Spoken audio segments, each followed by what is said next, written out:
Je suis Justin Mabaka de Dire TV. On ne peut pas boucler cette quinzaine sans évoquer cette question ou l'opération lancée par la Direction générale de la sécurité présidentielle pour éradiquer ce phénomène dit Koulouna. Le président de la République est revenu sur cette question, ce que j'appellerais une mise au point. Et quelques jours seulement, nous avons vu les organisations non gouvernementales se monter au créneau, brandir l'effigie, droits de l'homme et les différents accords signés par la République. Que répondez-vous à ces organisations non gouvernementales sur cette opération, je vais le dire, bien appréciée par les Congolais? Alors, vous évoquez l'opération dite Zéro Koulouna qui a démarré depuis quelques semaines dans notre pays. Je me rappelle de notre première quinzaine de l'année 2025. Je crois que 2 d'entre vous avaient posé au ministre de la Communication et des Médias. Les 2 questions portaient en gros sur la persistance du phénomène Koulouna et même son augmentation en termes de malfaisance, de nocivité, et puis d'après les questions qui avaient été formulées le 4 janvier, si je ne m'abuse, c'était en gros de dire le gouvernement a mis en place des opérations, coup de poing, ceci, cela, et une sorte d'impuissance du gouvernement de la République à gérer ce phénomène et à le réduire depuis tout ce temps-là. Je me rappelle de ces questions, il faut quand même les poser, et l'une de ces questions avait même chuté: à quand un véritable plan, une véritable opération qui soit enfin efficace? Eh bien, nous y sommes. Nous y sommes. Nous y sommes pourquoi? Je crois que le président de la République l'a rappelé. Je ne vais pas reprendre ces mots. Je vais simplement apporter 2 ou 3 indications complémentaires sur le sujet. La première réflexion complémentaire, elle est la suivante. Les Koulouna dont nous parlons étaient arrivés à un point où l'État voyait échapper à son contrôle une partie du territoire de la République. Il y avait des zones de non-droit que nos compatriotes subissaient dans leur chair. Quitter une veillée pour rentrer chez soi devenait un parcours du combattant, devenait même un risque, un péril pour la vie. Donc fallait-il continuer à laisser ce péril monter de plus en plus, ces gens monter de plus en plus en malfaisance et en assurance de leur malfaisance, en se disant plus on en fait et plus on est libre et on nargue l'État sur les réseaux sociaux. C'était ça la réalité. Qui ne se souvient pas d'avoir entendu, lu, vu avec effroi, avec frayeur, avec un désarroi important, ces images atroces où on voit par exemple une jeune dame enceinte éventrée par des bébés noirs. Voilà, on ne parle pas d'enfants des agneaux, on parle de grands bandits. C'est ça des bébés noirs, c'est des grands bandits. Le grand banditisme, c'est cela, c'est pas autre chose. Ah oui, non, que des machettes, donc c'est pas grave, c'est des petits voyous. Non, c'est du grand banditisme. Et de la barbarie, quand on éventre une femme enceinte, et que donc vraisemblablement, je n'ai pas la suite, mais il est vraisemblable que la pauvre dame n'a pas dû survivre. Voilà. Bon, c'était ça la réalité. Donc, la perte de zones entières dans nos quartiers, dans nos villes, où l'État perdait le contrôle du territoire, les conséquences pour la vie quotidienne de nos compatriotes qui ne pouvaient plus vaquer tranquillement à leurs occupations parce qu'ils étaient, soit on leur vole un téléphone au mieux, soit au pire, ils se font blesser sans raison. Y a-t-il eu un rapport de ces ONG à ce moment-là pour dire combien la barbarie des bébés noirs devenait intolérable? Il n'y en a pas eu. Ah, ils sont toujours prompts à venir attaquer l'État quand l'État prend des mesures, vous l'avez dit vous-même, des mesures qui aujourd'hui soulagent les populations et des mesures donc populaires. Des mesures populaires parce que les Congolais en avaient marre.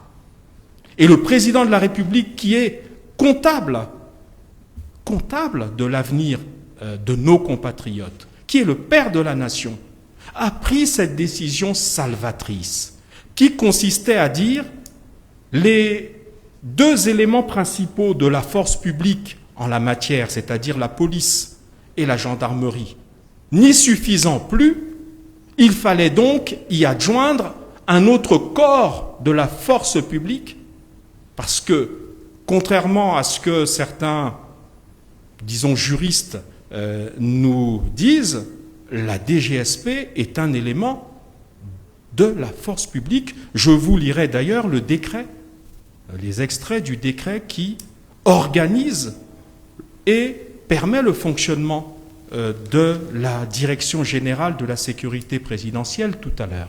Cela pour expliquer en quoi l'opération, telle que l'a rappelé le président de la République il y a quelques jours, est une opération régulière, conforme à nos textes.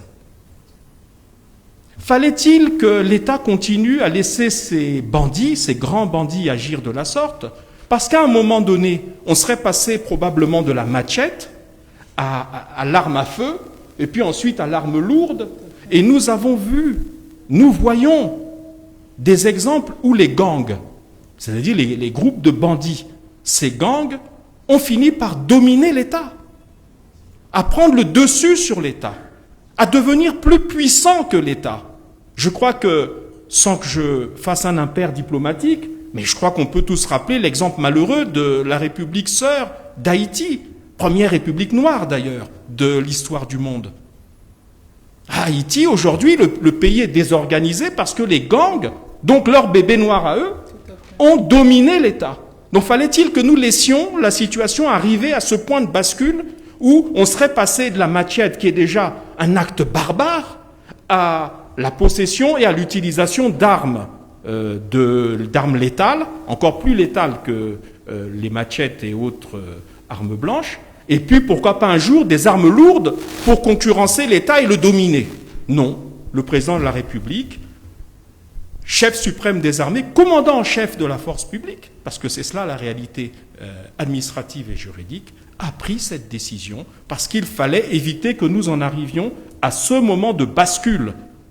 Et je crois, aujourd'hui, vous êtes des journalistes, faites des micro-trottoirs. Vous en faites souvent sur des questions qui tendent à mettre, excusez-moi l'expression, l'État en difficulté ou le gouvernement en difficulté. Faites-les aussi quand les choses sont bien faites. Elles sont bien faites parce qu'aujourd'hui, nos compatriotes sont soulagés et peuvent désormais vaquer à leurs occupations. Tout le monde voit que le soir, il est aujourd'hui possible d'aller à une veillée, d'en sortir en étant serein. Tout le monde sait qu'aujourd'hui, on peut aller manger au restaurant à une certaine heure, en ressortir et rentrer chez soi serein. Tout le monde sait que nos jeunes qui vont effectivement et viennent, parce que ce sont souvent nos jeunes qui sont des noctambules, eh bien, tout cela se passe de manière plus ou moins tranquille et sereine grâce à l'intervention de la Direction générale de la sécurité présidentielle, qui s'est ajoutée aux autres corps de la force publique. Alors, nous entendons aussi parler du cadre juridique. Alors, de ce point de vue-là, je me permets de préciser une chose. J'ai lu de ci, de là dans les réseaux sociaux qu'on citait le décret de 2009 qui fixait à l'époque les prérogatives et les axes de compétences de la Direction générale de la sécurité présidentielle. Non, ce décret a été remplacé par un décret beaucoup plus récent, qui est le décret 2025-390 du 18 septembre 2025, donc assez récent, un décret qui a été pris avant le déclenchement de l'opération Zéro Kuluna. Ce décret portant attribution et organisation de la Direction générale de la sécurité présidentielle. Ce décret nous dit dans l'article 1er: la Direction générale de la sécurité présidentielle est un organe technique du ministère en charge de la sécurité, qui assure la sécurité du président de la République, de sa famille, de ses hôtes et de ses biens. Cela pour répondre au fait que la DGSP n'est pas un corps externe à la force publique, une sorte de garde prétorienne, comme on disait sous la Rome antique, mais une unité régulière de la force publique.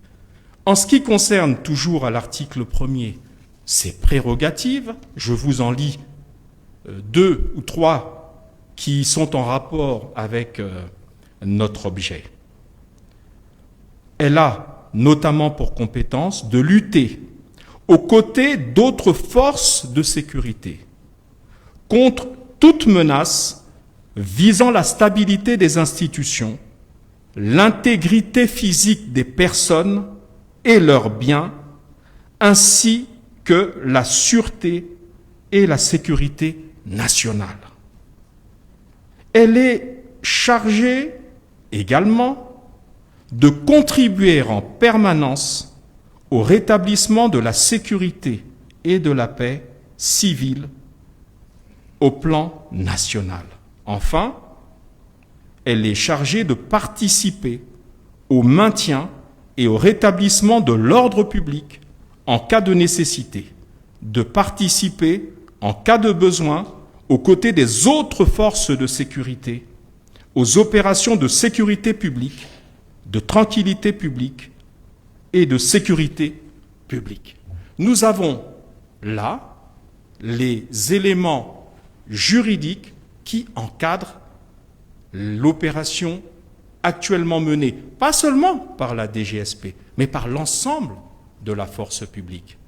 Parce que l'intervention salvatrice de la DGSP a permis, disons, d'accélérer la résorption du problème, mais les autres forces ne restent pas l'arme au pied en disant « bon, la DGSP agit ». Et d'ailleurs, vous avez entendu, monsieur le procureur de la République de Brazzaville, au début de l'opération qui a parlé, tout cela est encadré.